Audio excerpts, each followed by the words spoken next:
Tumitindi ang lamig ng panahon na nararanasan sa iba't ibang bahagi ng bansa. Bumagsak din ang temperatura sa Benguet kung saan tinamaan pa ng andap o nagyelong hamog ang ilang pananim doon. Yan ang tinutukan live ni King Guevara.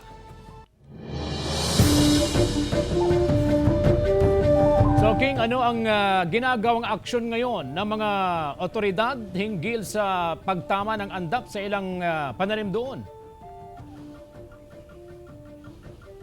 CJ, ayon sa Department of Agriculture Cordillera, posibleng isolated case lamang ang nangyaring andap o yung hamog na yelo sapagkat hanggang sa ngayon ay wala pa naman daw silang natatanggap na report mula sa mga farmers. Bumagsak sa 8.9 degrees Celsius ang temperatura sa Mount Santo Tomas sa Tuba, Benguet kaninang alas 4 ng madaling araw. Sa Baguio City, nakapagtala ng 10.4 degrees Celsius kahapon. Dahil sa strong rotation monsoon na nararanasan natin, sir, posible pa silang bumaba hanggang 10 ng first week ng February, sir.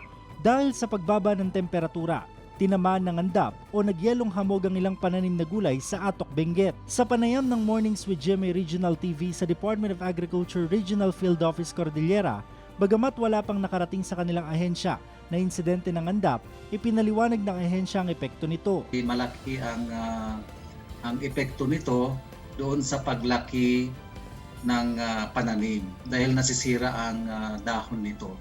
Ito yung tinatawag na frostbite. Samantala, naitala naman kahapon ang pinakamababang temperatura sa Dagupan City. Bumagsak ito sa 21 degrees Celsius, mas mababa kumpara sa 25 to 26 degrees Celsius na minimum temperature sa lungsod. Epekto umano ito ng hangin mula Siberia.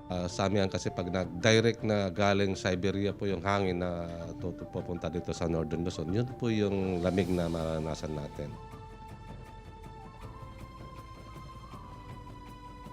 CJ, patuloy raw na bababa ang temperatura sa malaking bahagi ng Hilaga at Gitnang Luzon sa mga darating na araw.